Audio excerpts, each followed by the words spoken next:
ENTV, your one-stop TV is ENTV, your one-stop TV space for Okay, it's live, so it will be turned on. The microphone will feel it as an announcement. This is ENTV, your one-stop TV space for conversations around nature, societal issues, education, business, and innovation. ENTV, educative, innovative, and nature-centric.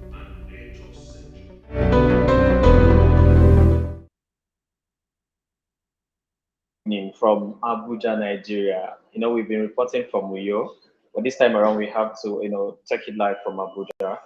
And I had told us that a lot of things will be happening on this channel, and we should expect the unexpected. So we are having the privilege of having some very distinguished guests today. And in the coming days, more will still come. And today with me on environmental resource, like I do tell you that it's going to always be phenomenal. We have a fantastic fellow all the way from Nairobi, Kenya, the communication and knowledge manager officer for Pan African Climate Justice Alliance, Mr. Fidèle Niyagaba. Niyigaba. Did I get that right? Yeah. Good to have you. Thank you very much. Okay, so let's begin on a very light note. How was your trip to Nigeria? How you finding Nigeria? Nigeria is first of all, we used to study at school. That's the biggest country in Africa, but also it's a country which is a bit far from Nairobi. But it's not a bit far because we're in Africa. Of course. Only 4 hours in Nairobi. So the flight was good. The flight was okay. We arrived safely. So far so good, and we're here in Nigeria. Yeah. Abuja. It's okay. It's so good to have you, and I'm happy that you're already saying beautiful things about Nigeria. Have you had a tour of the town? No, but yeah, I have just a very short time to travel around, to move around. Okay, but I cannot say. Okay, that's it. All right, so let's get back to the center of today's conversation. We in fact, there's been a whole lot of things about climate justice and everything. And at the African level, I know that the party is putting in a whole lot of work to see that we, Africa as a whole, get the justice they deserve. If you go by the global data, you realize that Africa contributes less but suffers more. As a communication person, what has been the effort so far with regards to the things you do as a communication manager for Factor? Thank you. First of all, to understand the matter, we know that we're in Africa. We know that we are not developed, and we know that we percent globally, and those countries that emit higher than Africa are those which are rich, which has industries which are producing much, and we produce less. So that's a meaning that now how do you share that burden that coming from that global emission? That's where the justice comes in. Okay. That's where the just distribution. It's about rights. It's about distribution. It's about knowing that those people affected by the burden coming from the global warming, the climate change, is equally shared. So okay. We have the concept of equity, rights, and justice. So when all of those are not respected, then that's when we talk about injustice. That is the motive of Pan-African Climate Justice Alliance, a continental organization. Actually, it is not even an organization, it's a movement because we are fighting for justice, climate justice. We are present in 51 countries in Africa so far, and we make sure that the voices of community are heard, are taken up for decision makers to understand those people who are crying down there, those people facing droughts, those people going through, the dire situation like droughts. In Kenya, we have an area in northern part of Kenya. They have spent almost 4 years without rain. So how do the people there survive? They survive because sometimes when the climate change, you have to change. When the climate change, you have to change. So that's why you have resilience. That's why we discuss about adaptation. Okay. That's why we talk about mitigation. The people from Masabit have been losing heads of cattle, camels, sheep, goats. Now they're there. They're suffering for 5 consecutive seasons without rain. So our message is communication now. How do we take up those issues? How do we communicate? We don't communicate for ourselves. Oh, wow. We communicate for people who are going through those challenges. We take up their messages, their voices to NFCCC, to the government, to the stakeholders, to private sectors, because private sector is one of the contributors of global warming. Because if we are having industries, it means they are not owned by the government. They are owned by private sector. So this is what is happening. This is how people are suffering. What should be your stake? What should you do? This is how things are working. So we create a platform for communication. People exchange. People, share experiences, and we try to influence policies through our communication. So our communication is not at one point. It's not from the secretariat, which is based in Nairobi. No, it's a vertical communication. It means top down and down top.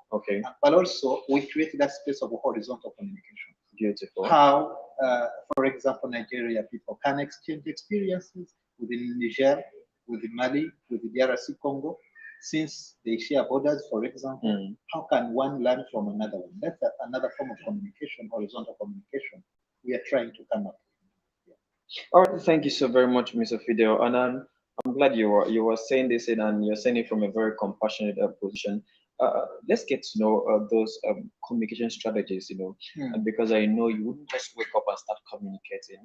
What are those channels? What are those strategies that, as an organization, as a Pan-African organization, because you've talked about you not working alone, or PAGJA not working alone. So what are those strategies? What are those mechanisms that PAGJA has put in place, or perhaps yourself, as the communication manager, has put in place to see that this information trickles down? When we talk about communication, it's not about media. I think you agree with me. It's not about media. It's all about how you share your message. Of course, you share information with someone so that you keep him posted on what is happening. So you cannot communicate without a framework. So we have a strategy. We have a strategy in place where we have identified our target audience. And for sure, we have decision makers. We have UNFCCC as the main of our target audience. We have development partners. We have our fellow stakeholders, because as you have said, we are not in the island. We work with the others. So we have the guiding strategy, a communication strategy, but also we have advocacy strategy. Advocacy strategy and communication strategy, they complement one another. So we are bringing the two strategies together to ensure that our message reaches where we want it to be. That's how we do things. So among our partners in terms of communication, work with the different media houses, for example, we have with the government, authorities, because we are based in the countries.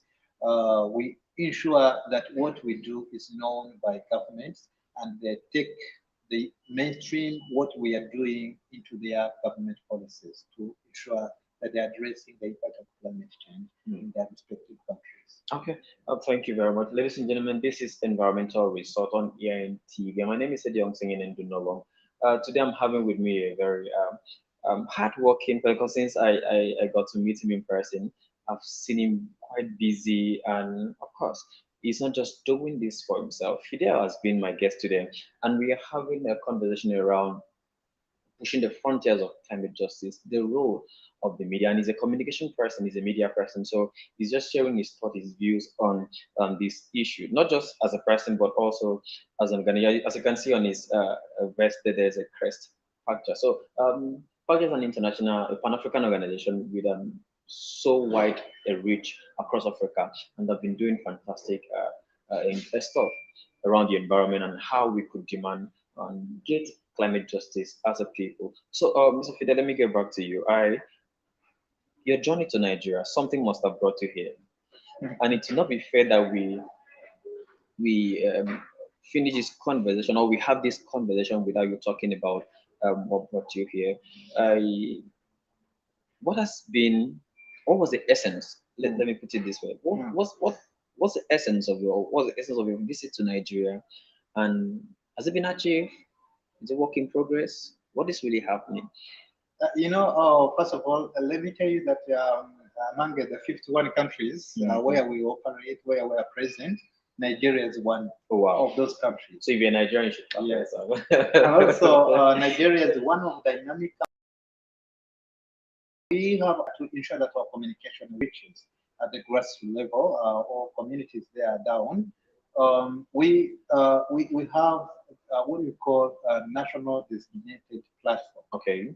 That is another kind of platform at national level, which brings together other networks, other national, based organizations in the area of climate change, or also environment. So Nigeria is one of them, and we came here. I didn't come alone. I came with my friends, my colleagues, in terms of building, our synergy with our colleagues, with our friends here in Nigeria. And we have different projects under implementation. One is God Africa. That project is financed by SIDA, Swedish International Development Agency, and has been there for at least 3 years. So we came to see how they are progressing.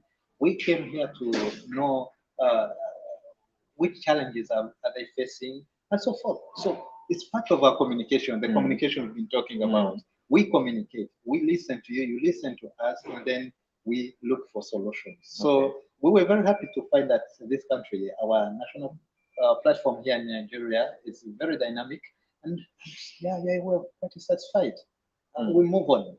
And I know Nigeria is a big country, but also being a big, also it's a dynamic, because even the sound from Nigeria can reach far from this boundary. Okay, thank you. Fidèle, there's something that happened last year before COP27 in Sharm el-Sheikh in Egypt, and that was the flood that caused so much damage, particularly in Nigeria. Now let's look at the elements of communication from the perspective of loss and damage. How are you pushing this, or what has been the impact of communication in pushing for loss and damage? Because if, as a people, I remember one of the key conversations at the COP was about loss and damage, and I believe some progress was being made. So, what has been the impact of communication to getting the climate justice in this regard?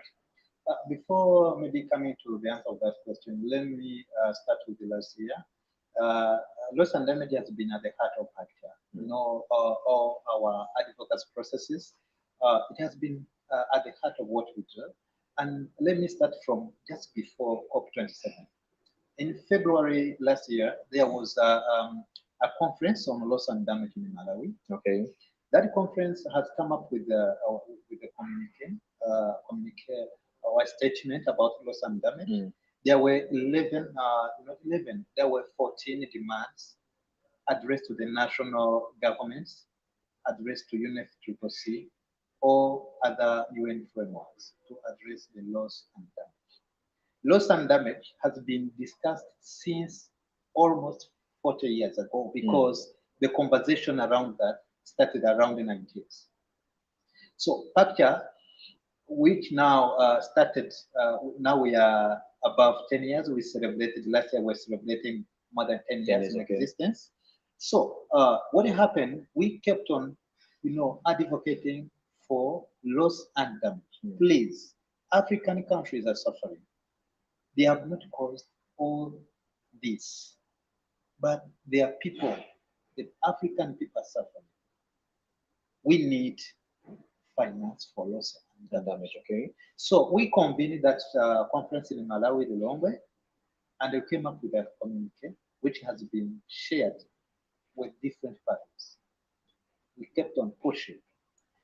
During the Climate Just Touch, one of our channel of communication, which happened, the campaign which went through the continent until Sharm el-Sheikh during COP, We kept on advocating for addressing finances on loss and damage.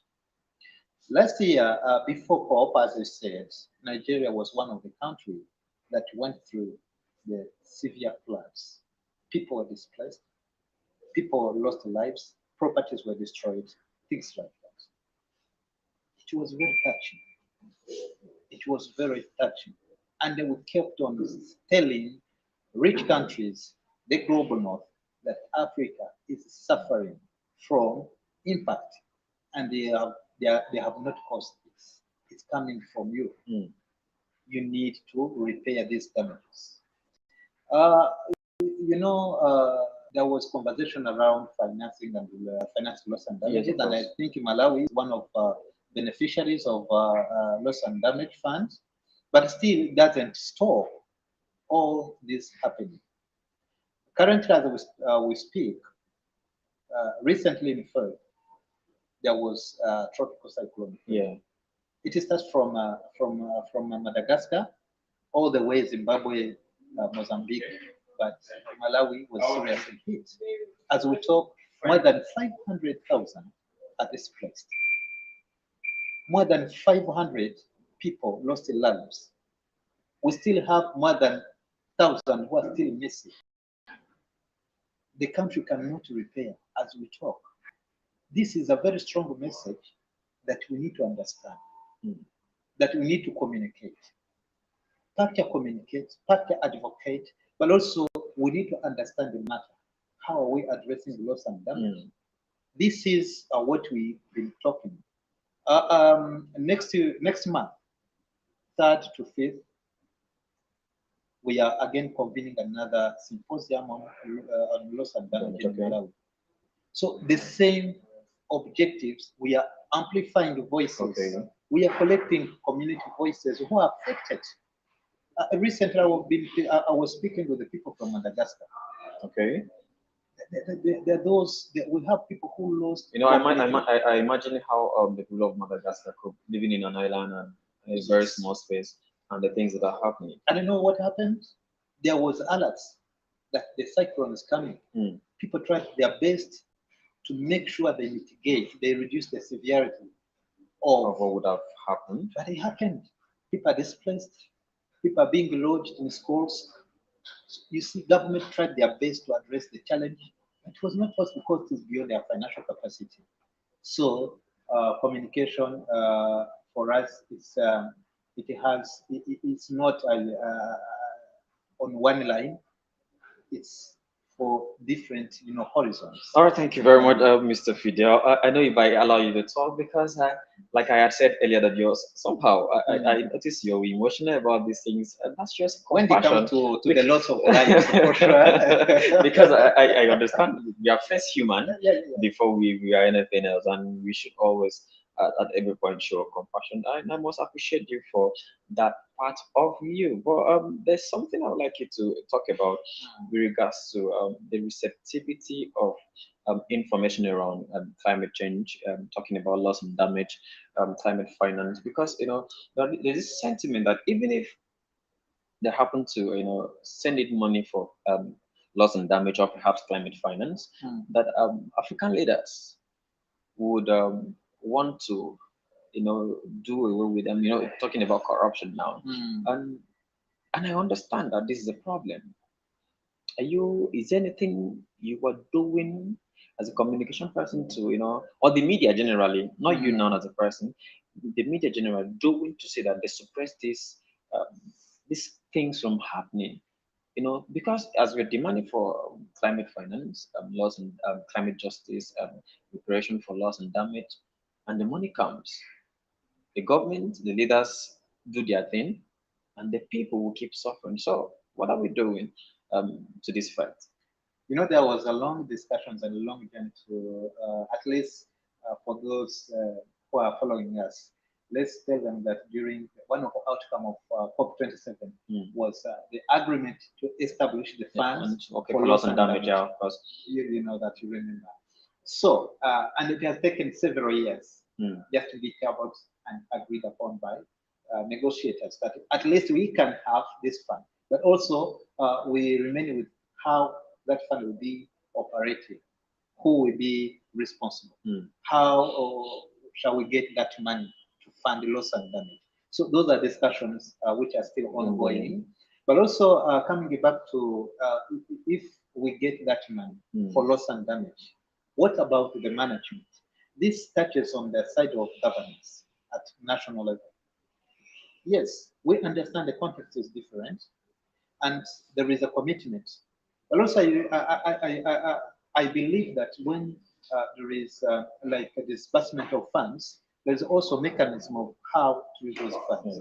But remember, the civil society in all countries, they are like a watchdog. They're like watchdogs. They see, they advocate. They tell the government, see, this is what's happening on the ground. This is what you have received. You get it? So the role of the civil society, first of all, is to hold the duty bearers accountable. That is one. Now through media, we have to think about this. Do media understand loss and damage? Okay. First of all, do media understand climate change? Do we have people who can do investigative stories and inform? This is I wanted to come to that. I wanted to come because I know that's very critical, talking about investigative journalism or investigative reportage. Yes. Okay, so please, go on. Yeah. So now, we need, first of all, to build the capacity of media in terms of climate change, so that they understand, because at some point, it is scientific concept to understand climate justice, to understand environmental issues, and even UNFCCC processes, negotiation, COP27, COP28, all conference of parties. They understand what is happening. Then, after understand the topic, the issue, they share reports. So we believe that media are key partner in transferring the messages, communicating, advocating, but also bringing change. That's what we see when we get better funds. Absolutely. Yeah. Okay, so we are this is environmental resort, and I'm here with Fidèle. Fidèle is from Kenya and is the communication and knowledge manager with Pan-African Climate Justice Alliance. Has been talking about how the media could push the frontiers for climate justice. It's been a fantastic engagement here, and I don't even know how to thank him because he's been so sincere and at some point emotional. So I like repeating that because I am seeing it all over you. But before we wrap up, there's something that PACJA is doing. I heard from the executive director of PACJA, Dr. Mitika. He said that PACJA is the only organization in Africa that is executing such project. And talking about the climate justice school, I think climate justice summer school or the Nairobi summer school. I think I get that right. So, what is it about Nairobi summer school? The Nairobi Summer School is an initiative of Pan-African Climate Justice Alliance. The Nairobi Summer School started in 2020, but then the discussion is to establish the school started around 2019. So do you have statistics of so far the number of persons that have been shown up from that school? Yeah. So far we have trained 2 cohorts. Oh, wow. And the alumni now we have over 900. Wow.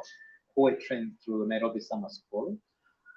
We have 2 formats: those who participate in person in Nairobi, and those who train virtually. Okay. And when you follow all the training, all the 14 days of training, you get your own certificate. Oh, wow. But the issue is not getting certificate. Let's our followers understand better.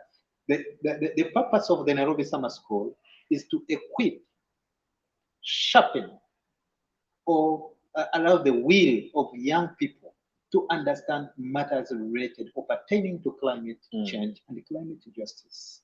We have got some young guys who are now part of the negotiation process of UNFCCC, and the starting point was from Nairobi Summer School. So we believe today we have an old generation of advocates at culture, but we are now creating a pool of young generation talking about who shall take over when our fathers are tired. Of course. So they retire in peace, but they have people who are surviving in the area of climate. Absolutely. Justice. So the second edition, the third edition is coming up. Yes, the first edition was in 2021. Okay. The second edition was last year. Now we are having this third cohort, which is starting on 3rd July. Okay. Currently, we are accepting applications. All right. So if you want to be a part of the summer school, you may want to go to PACJA's website. So can you give out the Yes, they can go to www.pacja.org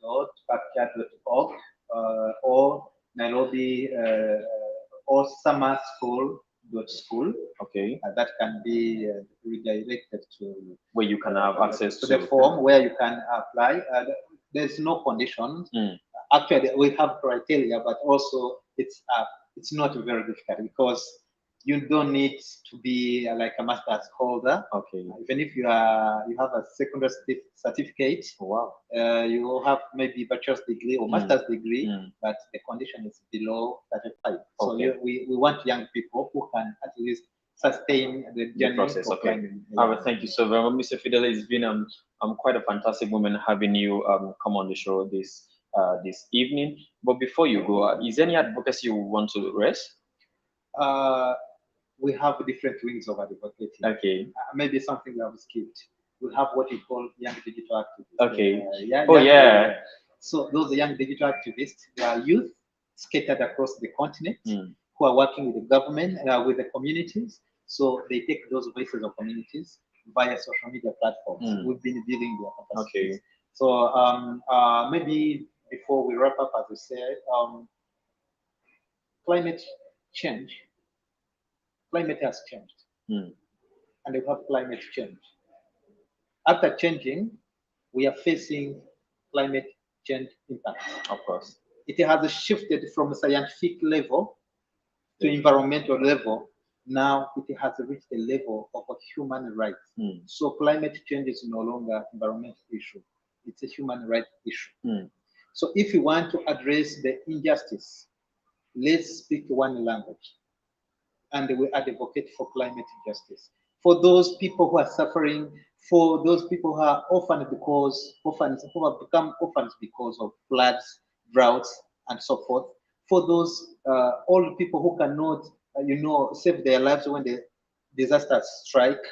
For those who have lost properties, cattle, and so forth. Let's understand that we are under one roof.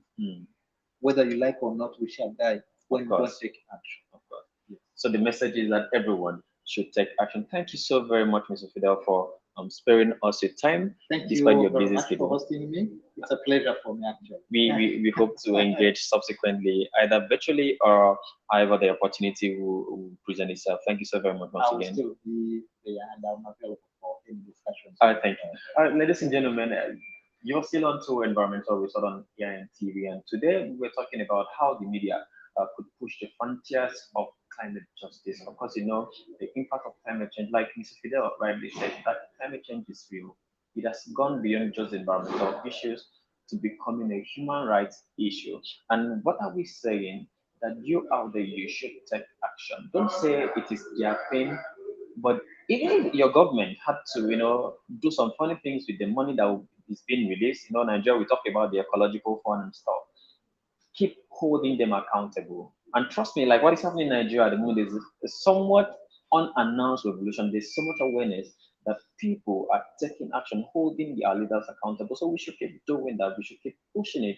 We should not just wait for people who are, you feel are more educated than yourself before you take action. Like he had listed the criteria for the summer school, secondary school pricing on all of those. So you should take up that attitude of fighting for your right, because climate change issues has gone beyond the level of environmental issues to human rights issues. So, ladies and gentlemen, I would like to thank you sincerely for being a part of this conversation. A very big thank you to Blue Initiative for Sustainable Development, Climate and Sustainable Development Network, and the Pan-African Climate Justice Alliance, who has been a serious partner to see that we have this conversation coming your way every time. And to you, thank you for always sparing your time to watch and get the right information. I want to sincerely thank our guests once again, and want to implore you that you keep watching and make sure you invite your friends to watch and share as well. Thank you so very much. My name once again is the Young Singing and Do No Wrong. And I've been your host, and I'll always be your host. Good night.